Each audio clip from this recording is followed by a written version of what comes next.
Ang kwentong ito ay hango sa totoong buhay. Karanasan ito ni Kanori.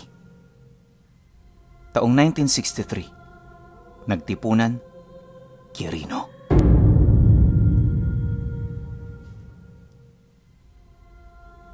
Dalawang dekada nang nakakaraan, magmula noong nilisan ni Kanori ang lugar nila sa nagtipunan.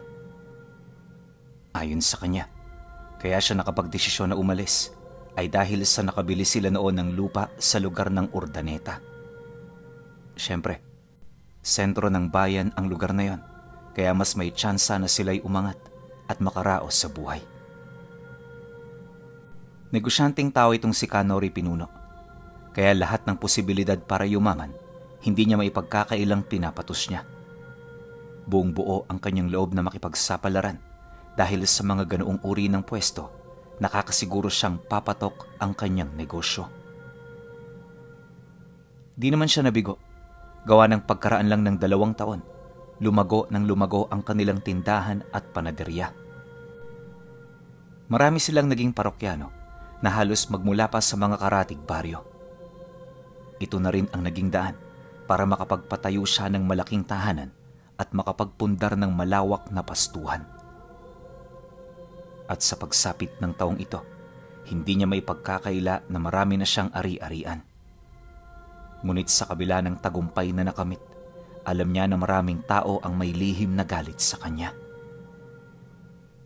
Malaking porsyento ng mga ito, kalaban niya sa negosyo.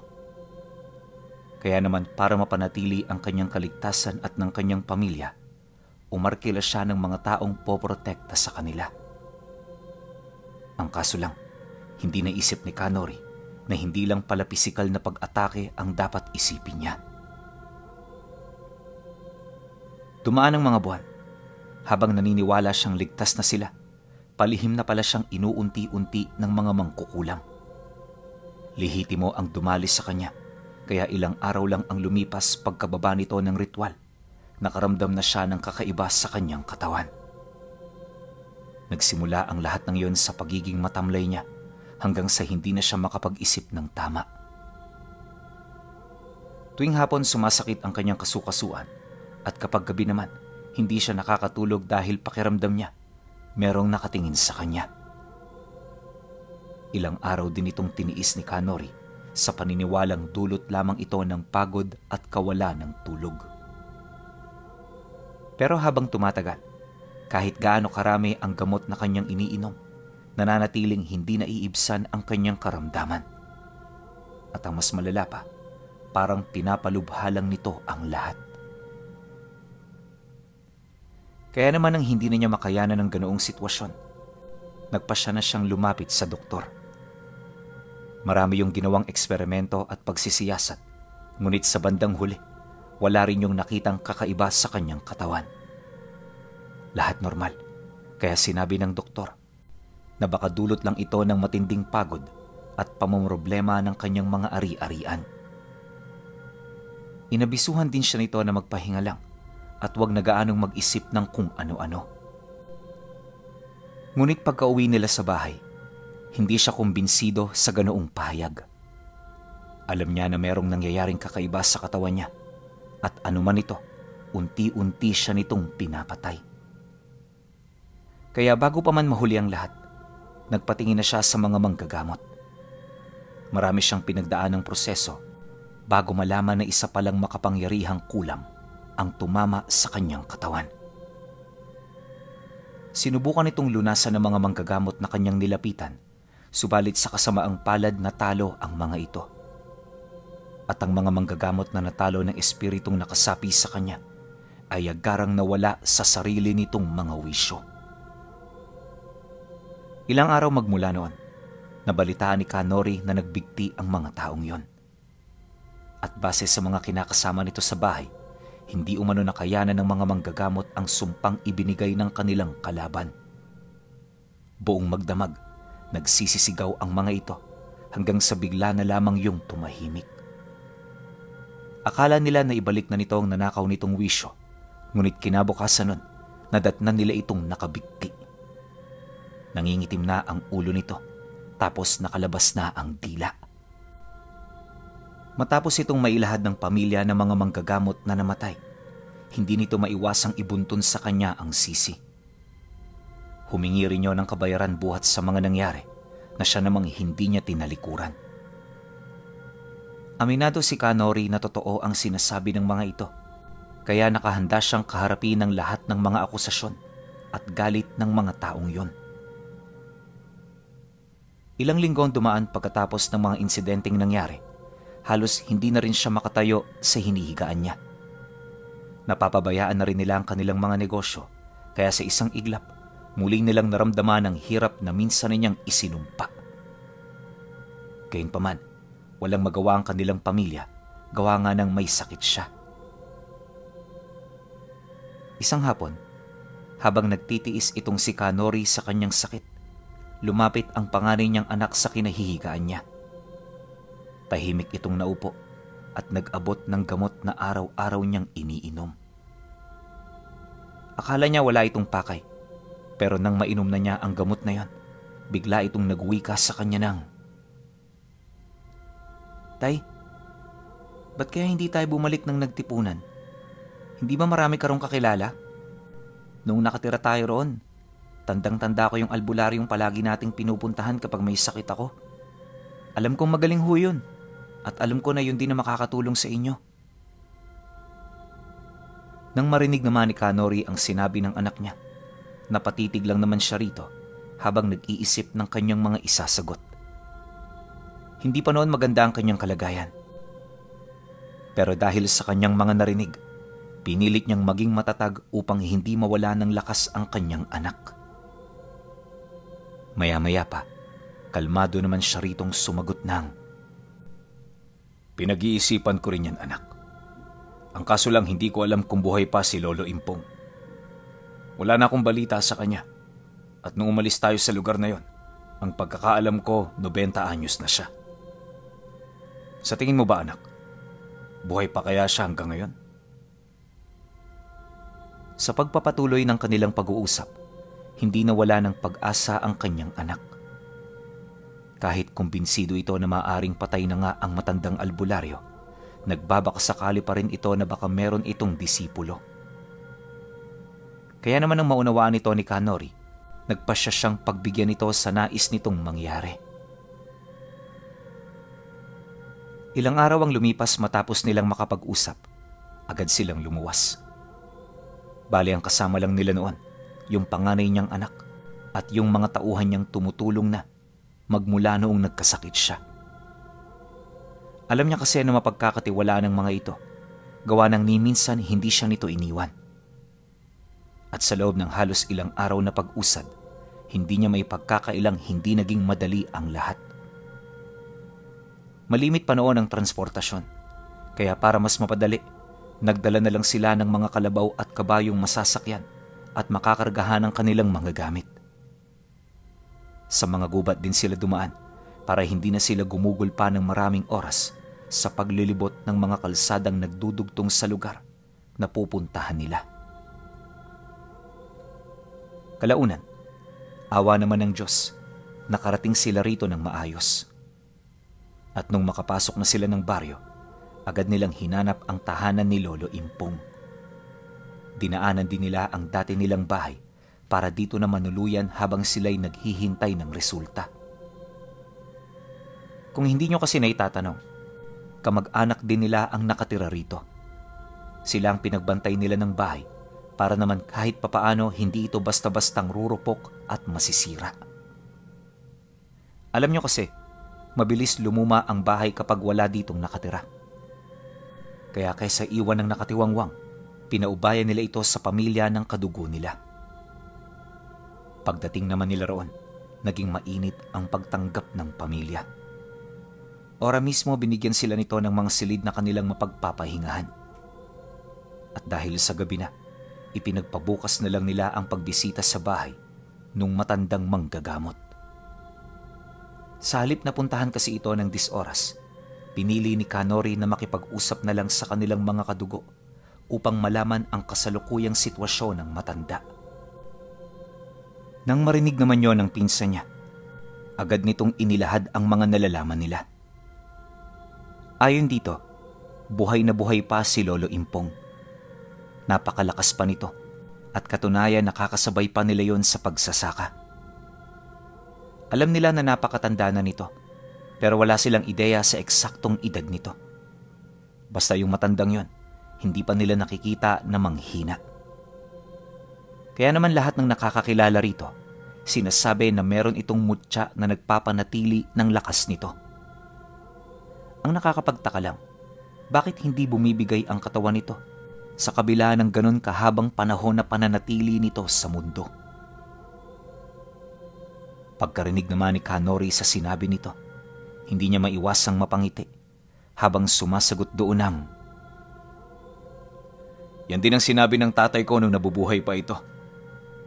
Ay, ewan ko ba dyan kay Lolo Impong? May sapusa yata ang matandang yan eh.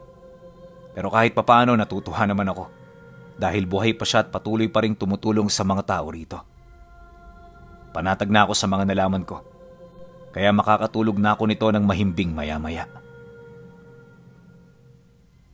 Dahil sa kanyang sinabi, napangiti lang naman ang lalaki. At para magkaroon na siya ng maayos na pahinga, iniwan na siya nito sa kwarto niya. Kinabukasan, hindi pa man tumitilaok ang manok, masigla na nilang tinahak ang daan patungo sa bahay ng matanda. Ilang minuto pa ang lumipas, narating na rin nila ito kung saan dito nila nakita si Lolo Impong na abala sa pagtitiak ng panggatong. Sinasabayan niya yun ng kape habang masayang nagtatabako sa tuwing ibinababa nito ang hawak-hawak nitong itak. Pagsilay nito sa kanila, pansamantala yung tumigil sa kasalukuyan nitong pinagkakaabalahan. Maya-maya pa, ito na rin ang nagkusang lumapit at nagtanong ukol sa kanilang kailangan. Nang marinig naman ni Kanori ang sinabi ng matanda, di na siya nagdalawang isip na magpakilala. Kaya naman nang marinig nito ang pangalan niya, halos hindi ito makapaniwala. Yung itsura niya kasi noon, napakatanda na at nakumpirma din ito na may taning na ang buhay niya. Bagay na naging daan upang hindi na magsayang ng panahon ang matanda. Pagpasok nila sa loob, pinahiga siya nito sa sala. Pinalabas din ito ang mga tauhan niya maliban sa anak niya. Nang may sarado na nito ang pinto, naglagay ito ng 11 kandila sa lugar kung saan siya nakahiga. Pagkaroon nito ng siga, agad naman yung nagsimulang magdasal ng Latin. Marahan din siya nitong pinaiikutan habang sinasabayan ng tubig na may kakaibang amoy. Kalaunan, nang magawa na nito ang mga preparasyon, tsaka pa lamang ito kumatay ng manok bago nito tuluyang tawagin ang nilalang na matagal nang gumagambala sa kanya. Hindi ito basta-bastang napapasok ng matanda dahil sa bawat pagtawag nito, lumalaban din ng mga espiritu. Ngunit dahil sa lalim ng kaalaman ni Lolo Impong, kalaunan ay napasuko rin ito ang mga mangkukulam. Nang mahawakan na niya ang mga espiritu, umihip siya ng dasal sa kanyang kamay bago niya ito itinarak sa tiyan ni Kanori. Paglapat nito sa kanyang tiyan, bigla siyang napasigaw kasi pakiramdam niya talim ng kutsilyo ang nakabaon sa kanya. Hindi lang yun, uminit din ito habang patuloy itong inuusala ng matanda. Maya-maya pa, may naramdaman na rin siyang mga nilalang na unti-unting pumapasok sa kanyang katawan. Pinipilit niya yung labanan pero para itong mga usok na nanunuot sa kaibuturan ng kanyang sistema. Hindi nagtagal, dito niya na naramdaman na may kasama na siyang 2 espiritu na pilit kumokontrol sa kanyang mga pagkilos. Nandidilim na rin ang kanyang paningin hanggang sa tuluyan ng kumalas ang kanyang ulirat. At sa loob ng 2 oras, pinasuko at pinahirapan ni Lolo Impong ang mga kaluluwa ng mangkukulam na gumagambala sa kanya. Hindi rin yun pinabalik ng matanda upang magbigay leksyon sa iba pang mga nilalang na nangangaas na manakit ng kapwa. Matapos nun, kinulong niya ito sa loob ng isang garapon bago nito pinabalik ang wisyo ni Kanori sa katawan nito. Pagbalik ng kanyang ulirat, nadatnan niya ang kanyang sarili na kasalukuyang nakaratay pa rin sa higaan. Tuyong-tuyo ang kanyang katawan at halos hindi niya maramdaman ang kanyang bibig. Namamanhid din ang kanyang mga braso kaya hindi niya ito gaanong maikilos.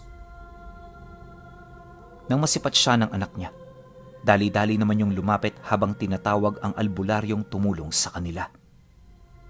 Pagdating naman ito, inabisuhan siya nito na wag na munang kumilos o gumawa ng kahit ano. Ayon sa matanda, tuyot na tuyot pa ang kanyang lalamunan kaya kapag nagsalita siya pwede yung mapunit. Dagdag pa nito na, mananatili siyang ganun sa loob ng 3 araw upang makabawi ang kanyang katawan. Mariin din itong inilahad na napalaya na siya nito sa sumpa, subalit hindi ito nangangahulugan na ligtas na sila at malayo na sa panganib. Kahit na ikulong na niya ang mga mangkukulam, naniniwala pa rin ito na hindi titigil ang mga kadugo nito hanggat hindi siya nito napapaslang. Dumito ka na muna ng ilang buwan sa pamamahay ko. Sa lahat ng lugar na pwede mong puntahan, ito ang pinakaligtas. Ipatawag mo na rin ang pamilya mo. Abisuhan mo sila na dito na muna manatili. At ang payo ko sa iyo, Nori, hayaan mo na muna ang mga negosyo mo. Hindi yan makakatulong. At kapag patuloy mo yang pinagtuunan ng pansin, yan ang ikakabagsak mo. Kailangan mo pang maunawaan ang kahalagahan ng buhay kumpara sa iyong mga negosyo. Pangaral ni Lolo Impong. Dahil sa sinabi ng matanda, wala siyang nagawa kundi ang sumunod. Noon ding araw na yon, pinabalik niya sa ordaneta ang kanyang mga tauhan para sunduin ang kanyang pamilya. At makalipas ang 1 linggo, ligtas na nakauwi ang mga ito. Yung mga negosyo nila, isinarado na muna nila habang wala pang abiso si Lolo Impong. Bawat hiling din ito, maigi nilang sinunod, gawa ng alam niya na tanging ito lang ang taong makakatulong sa kanila. Ngunit, hindi pa man lumilipas ang 1 buwan, may nangyari na namang problema. Ayon kay Kanori, hindi pa sana niya malalaman ang tungkol dito kung hindi ito ipinagtapat ng matandang albularyo. Sa kanyang pamilya, siya lang din ang nakakaalam nito, kaya inakala ng lahat na tuloy-tuloy na ang kanyang pagpapagaling. Subalit nang mailahad ni Lolo Impong sa kanya ang katotohanan, hindi niya maiwasang mag-alala para sa kanyang buhay at para sa buhay ng kanyang pamilya. Base sa sinabi nito, dumating na sa kanilang lugar ang pamilya ng mga mangkukulam na ikinulong niya. Dala-dala ng mga ito ang labi ng mga taong yon sa pagbabakasakaling maibabalik pa nila ang mga kaluluwa nito sa kanilang mga katawan. Namugaran din ito sa sentro ng baryo, kaya kung maaari, wag na muna niyang papuntahin doon ang kanyang mga anak. Mariin din itong inilahad na humahanap ng tiyempo ang mga ito, kaya nasisiguro nito na agad itong kikilos sa sandali na makakita ito ng pagkakataon. Dagdag pa nito na, kahit hindi niya pa yun nakakaharap, malakas ang kutob niya na meron itong taglay na dugo ng aswang. Nang marinig naman yun ni Kanori, hindi niya maiwasang makaramdam ng takot kasi yung nilalang na binabanggit nito, alam niya na hindi biro. Oo, naniniwala siya sa mga aswang, pero ni minsan hindi pa siya nakakita. Alam din niya na mas malakas pa ito sa mga mangkukulam at hindi ito marunong magpakita ng awa. Dala ng pag-aalala, agad niya itong tinanong sa mga bagay na pwede nilang gawin. Inakala niya kasi na may magagawa sila, pero nung marinig ito ni Lolo Impong, seryoso itong tumitig habang nagsasalita. Sa pagkakataong ito, Nori, wala kang magagawa kundi ang magtago at magdasal. Malalakas ang mga demonyong ito at batid ko na kalahati rin silang mga mangkukulam. Bitbit nila ang buong puwersa ng kanilang angkan, kaya hindi sila aalis dito nang walang napapala. Batid ko rin nakilala na nila ako at anumang oras pwede na silang bumisita rito sa pamamahay ko. Pero huwag kang mag-alala, Nori. hindi kita pababayaan. Di man sa pagmamayabang, pero ang ganitong sitwasyon wala pa sa mga naranasan ko. Wika ni Lolo Impong. Matapos nitong magsalita, agad siya nitong iniwang tulala at walang imik. Maging siya man kasi, hindi maipagkakaila ang matinding takot buhat sa balitang narinig niya. Pagsapit ng sumunod na araw, hindi na naging pangkaraniwan ang lahat ng mga kaganapan. Bagaman normal pa rin ang ipinapakitang kilos ni Lolo Impong, batid niyang naghahanda na rin ang mga kasamahan nito. At sa pagtungtong ng hapon noong mismong araw, dito na nga nangyari ang ikinakatakot niya. Habang nagpapahinga siya sa loob ng silid, may narinig siyang mga taong nag-uusap sa labas. Medyo may hina pa ang boses ng mga ito, pero alam niya na malapit na yun sa kinaroroonan nila. Kaya naman dala ng kuryosidad, pumunta siya ng sala para sumilip sa mga kaganapang nangyayari sa labas. Pagtungaw niya sa bintana, laking gulat na lamang niya nang masipat niya si Lolo Impong na kasalukuyang nakikipag-usap sa mga taga-baryo. Hindi niya mawari kung ano ang tinatalakay ng mga ito, ngunit may kutob siya na may kaugnayan nito sa mga nilalang na dumayo. Ilang minuto pa ang lumipas, bumalik ito sa loob ng bahay. Pagsarado nito ng pinto, agad naman niya yung tiningnan habang nananatiling walang imik.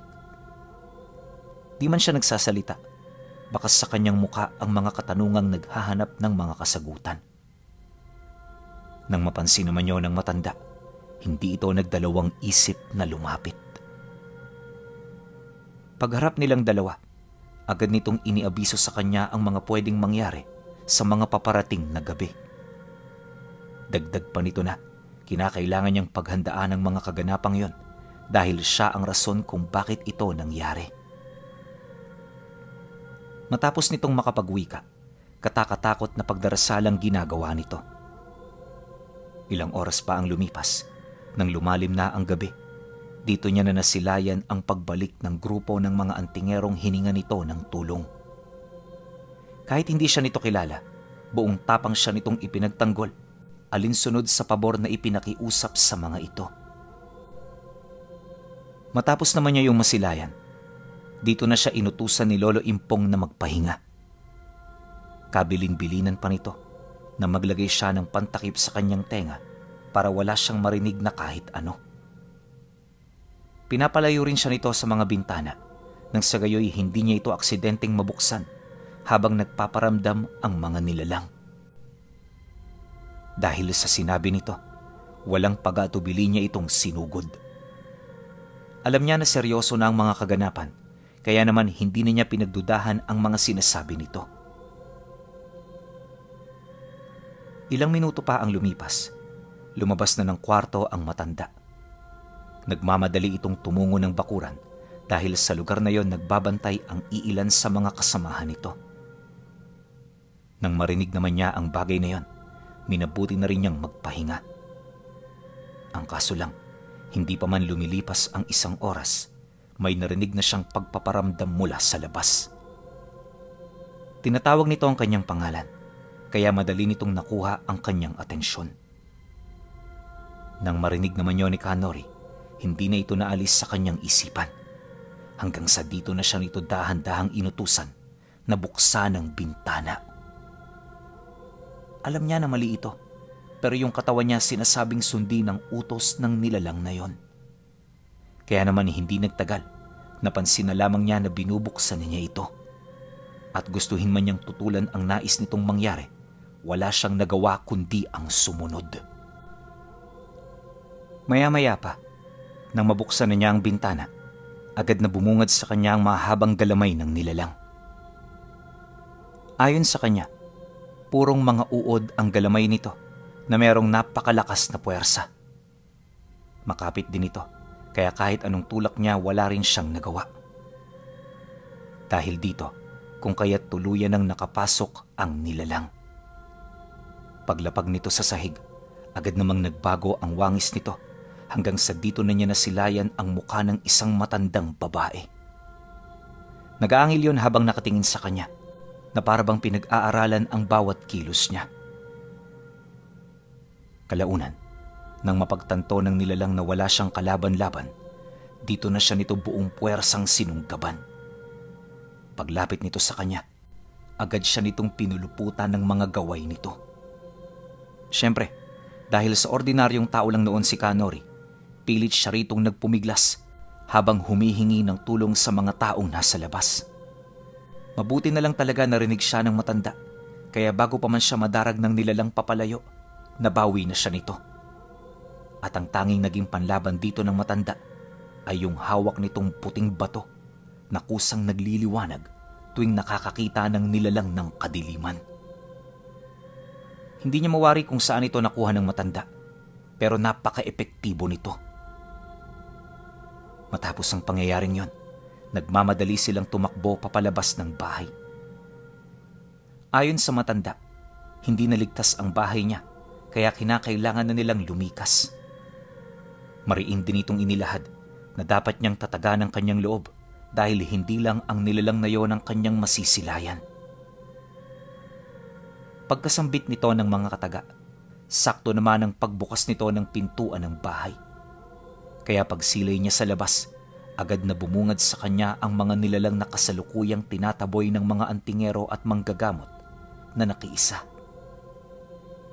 Bawat nilalang na dumayo sa bahay ni Lolo Impong, nagtataglay ng kakaibang anyo. May mga engkanto at mga mangkukulam na ring nakikialam na siya namang nagpapalakas palalo sa puwersa ng kanilang kalaban. Dagdag pa nito na ang mga nilalang na gustong pumatay sa kanya nahahanay sa kalapit na lahi ng mga asbo. At kaya ganoon ang mga itsura nito ay dahil sa gumagamit yon ng mga engkanto para mas kasindak-sindak palalo ang kanilang mga itsura. Pagtatapat pa ng matanda, nakakatakot lang yon kung titingnan, pero hindi ito ganon kamakapangyarihan. Ang problema, para matustusan ang kahinaang meron sila, dinadaan nila ito sa dami. Matapos naman itong makapagwika, dito niya nasilayan ang mga nilalang na mayat-mayang lumilipad sa langit.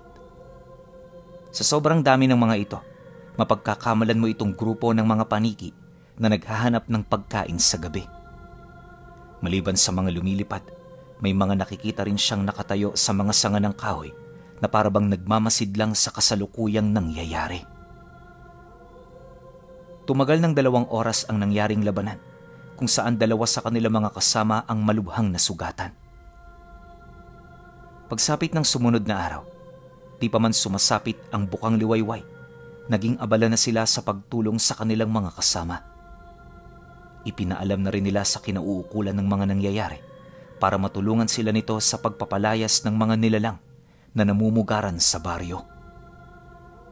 Mabuti na lang, sumunod ang mga taong yon, kaya naman napalayas nila ng walang kahirap-hirap ang mga nilalang na gustong pumatay kay Kanori. Ang problema, kahit umalis na ang mga ito, nalaman ng matanda na lumipat lang pala ito ng pagpupugaran. At para wala nang dumistorbo sa kanila, nagdesisyon ng mga ito na mamugad sa liblib na parte ng gubat. Dahil sa pangyayaring yon, kaya naman wala nang nakapigil sa mga nilalang na manalasa. Gabi-gabi dumadalaw ang mga ito sa kanila para mabawasan ang bilang ng kanilang mga kasama. At habang abala sila sa pakikipaglaban sa mga ito, palihim namang naghahanap ng mga biktima ang nakahiwalay na pangkat ng mga kalaban nila. Ganon at ganon palagi ang nangyayari sa baryo, kaya naman nang hindi na ito maatim ni Lolo Impong, nagpasya na ito na salakayin ng pugad. Ayon dito, na para mawakasan ang kaguluhan, kinakailangan nilang patayin ang ugat na pinagmumula ng mga nilalang. Dagdag pa nito na, hanggat hindi nila ito gagawin, patuloy silang magsasakripisyo hanggang sa malipol na ng mga ito ang kahuli-hulihan ng kanilang puwersa. Nabanggit din ito na, hindi yun namimilit sa mga sasama, gawa ng nauunawaan niya ang sitwasyon ng bawat isa. Ngunit bago ito magdesisyon, meron lang siyang isang pakiusap na sana sa kanilang pagpapasya, isipin nilang mabuti kung ano ang makakatulong ng husto sa mga kapwa-tao nila. Matapos niya yung mailahad, Laking gulat na lamang nito nang malaman nito na sasama ang lahat ng kapanalig nila. Dahil sa mabuting balita, hindi na pinatagal ng matanda ang plano. At sa pagsapit ng hapon, sama-sama yung umusad. Si Kanori naman at ang kanyang pamilya, naiwan sa kanilang tahanan, taimtim na nagdarasal para sa ikaliligtas ng mga mandirigmang pumunta. 3 araw at 3 gabi silang walang naging pahinga dahil bawat isa sa kanila naghihintay ng balita ukol sa umalis na grupo. At pagtungtong ng ika-4 na araw, bumalik si Lolo Impong kasama ang 2 antingero. Sa halos 15 pumunta, 3 lamang ang nakauwi ng buhay. Nakakapanlumo man ang balitang yon, subalit ayon sa matanda wala silang dapat na ikalungkot. Dahil lahat ng kasamahan nilang nag-alay ng buhay ay hindi na sayang ang sakripisyo. Kahit marami ang nalagas, nagtagumpay sila na malipol ang mga ito. Nang marinig naman yon ni Kanori, sa halip naman lumo at maging emosyonal, minabuti niyang magpasalamat ng taus-puso sa matanda. Hindi niya kasi sukat akalain na isasakripisyo nito ang lahat para lamang sa kanyang ikagagaling.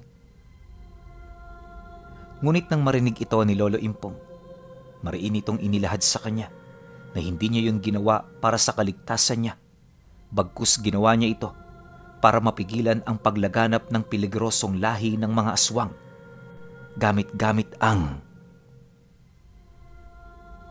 makapangyarihang puting bato ni Lolo Impong.